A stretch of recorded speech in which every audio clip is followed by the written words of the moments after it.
ಇವತ್ತು ಮೊಟ್ಟ ಮೊದಲಿಗರಾಗಿ ಪರಿಷತ್ ಚುನಾವಣೆಗೆ ವೋಟಿಂಗ್ ಮಾಡಿದ್ದು ದೇವೇಗೌಡರು, ಜಿಟಿ ದೇವೇಗೌಡರು. ಜೆಡಿಎಸ್ ವರಿಷ್ಠರಿಗೆ ಸರ್ಪ್ರೈಸ್ ಕೊಟ್ಬಿಟ್ಟಿದ್ದಾರೆ ಜಿಟಿ ದೇವೇಗೌಡರು. ಯಾಕಂದ್ರೆ ಅವ್ರನ್ನ ಯಾರು ಮಾತಾಡ್ಸಿಲ್ಲ, ಅವ್ರಿಗೆ ಯಾರಿಗೆ ವೋಟ್ ಹಾಕ್ಬೇಕು ಅನ್ನುವಂತ ಯಾವುದೇ ಇನ್ಸ್ಟ್ರಕ್ಷನ್ಸ್ ಇಲ್ಲ. ಮತ್ತು ಅವರು ರೆಸಾರ್ಟ್ನಲ್ಲಿ, ಹೋಟೆಲ್ನಲ್ಲಿ ಇನ್ನಿತರೆ ಜೆಡಿಎಸ್ ಶಾಸಕರೊಂದಿಗೆ ಇರಲಿಲ್ಲ. ಮತ್ತು ಇವತ್ತು ಬಂದು ಯಾರಿಗೆ ವೋಟ್ ಹಾಕಿದ್ದಾರೆ, ಅವರು ಕಾಂಗ್ರೆಸ್ಗೆ ಹಾಕಿದ್ದಾರಾ, ಜೆಡಿಎಸ್ಗೆ ಹಾಕಿದ್ದಾರಾ ಅನ್ನೋದ್ರ ಬಗ್ಗೆ ಸಿಕ್ಕಾಪಟ್ಟೆ ಕನ್ಫ್ಯೂಷನ್ ಇತ್ತು. ಆದ್ರೆ ಇದೀಗ ಬರ್ತಾ ಇರುವಂತಹ ಮಾಹಿತಿಯ ಪ್ರಕಾರ ಗೋವಿಂದರಾಜು ಅವರಿಗೇನೆ ಜಿಟಿ ದೇವೇಗೌಡರು ಮತ ಹಾಕಿದ್ದಾರೆ. ಜಿಟಿ ದೇವೇಗೌಡರಂತೆ ಏಕಾಂಗಿಯಾಗಿ ಬಂದಂತಹ ಹನೂರು ಮಂಜುನಾಥ್ ಕೂಡ ಜೆಡಿಎಸ್ಗೆನೆ ವೋಟ್ ಹಾಕಿದ್ದಾರೆ ಅನ್ನೋದರ ಬಗ್ಗೆ ಈಗಾಗಲೇ ಮಾಜಿ ಪ್ರಧಾನಿ ದೇವೇಗೌಡರಿಗೆ ಜಿಟಿ ದೇವೇಗೌಡರು ಕಾಲ್ ಮಾಡಿ ಈ ಬಗ್ಗೆ ಕ್ಲಾರಿಫಿಕೇಶನ್ ಕೊಟ್ಟಿದ್ದಾರಂತೆ.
ಎಸ್, ನನ್ನನ್ನು ಯಾರು ಕೂಡ ಸಂಪರ್ಕ ಮಾಡಿಲ್ಲ, ಆದರೂ ಕೂಡ ನಾನು ಜೆಡಿಎಸ್ಗೆ ವೋಟ್ ಮಾಡಿದ್ದೀನಿ ಅಂತ ಮಾಜಿ ಪ್ರಧಾನಿ ದೇವೇಗೌಡರಿಗೆ ಕರೆ ಮಾಡಿ ಜಿಟಿ ದೇವೇಗೌಡರು ಮಾಹಿತಿ ನೀಡಿದ್ದಾರೆ.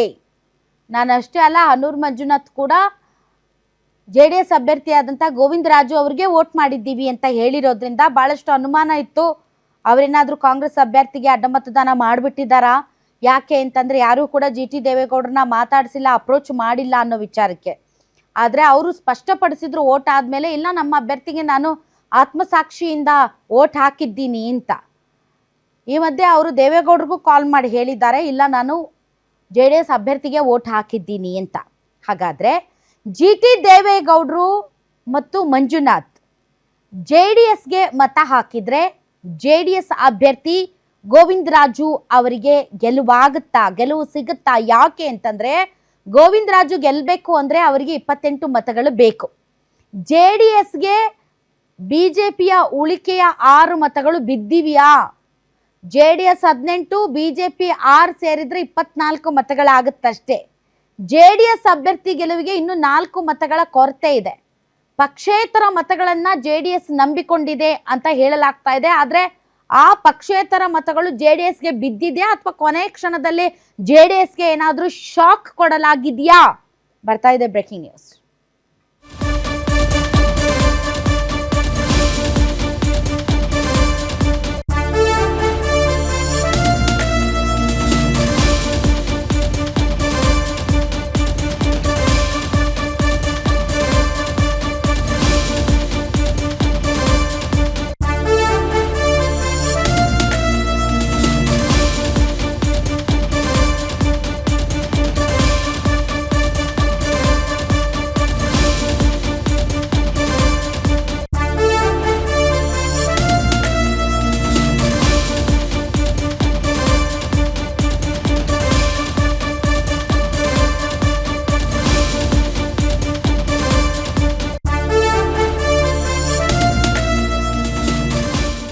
ಎಸ್, ಬಿಜೆಪಿಯ ಎಷ್ಟು ಮತಗಳು ಜೆಡಿಎಸ್ಗೆ ಬಂದಿದೆ ಅನ್ನೋದ್ರ ಮೇಲೆ ಲೆಕ್ಕಾಚಾರ. ಯಾಕೆ ಅಂತಂದ್ರೆ ಲೆಕ್ಕಾಚಾರ ಮೊದಲೇ ಮಾತಾಡ್ಕೊಂಡಂಗೆ 4 ಮತಗಳ ಕೊರತೆ ಜೆಡಿಎಸ್ಗೆ ಬರುತ್ತೆ. ಹೀಗಾಗಿ ಪಕ್ಷೇತರ ಮತಗಳನ್ನ ಜೆಡಿಎಸ್ ಕೊನೆ ಕ್ಷಣದಲ್ಲಿ ಸೆಳೆಯುವಂತ ಪ್ರಯತ್ನ ಮಾಡಿದ್ರು ಕೂಡ ಅವರು ಮೋಸ್ಟ್ ಪ್ರಾಬಬ್ಲಿ ಕಾಂಗ್ರೆಸ್ಗೆ ಓಟ್ ಹಾಕಿರುವಂತಹ ಸಾಧ್ಯತೆ ಇದೆ. ಪಕ್ಷೇತರ ಶಾಸಕರು ಸರ್ವೋದಯ ಪಕ್ಷದ ಶಾಸಕ ದರ್ಶನ್ ಪುಟ್ಟಣ್ಣಯ್ಯ, ಹರಪನಹಳ್ಳಿ ಪಕ್ಷೇತರ ಶಾಸಕಿ ಲತಾ ಮಲ್ಲಿಕಾರ್ಜುನ್, ಇನ್ನು ಗೌರಿಬಿದನೂರು ಶಾಸಕ ಪುಟ್ಟಸ್ವಾಮಿ ಗೌಡರಿಂದ ಕಾಂಗ್ರೆಸ್ಗೆ ಮತ ಚಲಾವಣೆ ಆಗಿರುವಂತಹ ಸಾಧ್ಯತೆ ಇದೆ. ಇನ್ನು ಕಾಂಗ್ರೆಸ್ಗೆ ಮತ ಹಾಕಿದ್ದಾರೆ ಬಿಜೆಪಿಯ ಉಚ್ಚಾಟಿತ ಶಾಸಕರು ಯಾರು, ಶಿವರಾಮ್ ಹೆಬ್ಬಾರ್ ಮತ್ತು ಸೋಮಶೇಖರ್. ಹೀಗಾಗಿ ಪರಿಷತ್ ಫೈಟ್ನಲ್ಲಿ JDS ಸೋಲಾಗೋದು ಖಚಿತ ಅಂತ ಹೇಳಲಾಗ್ತಾ ಇದೆ.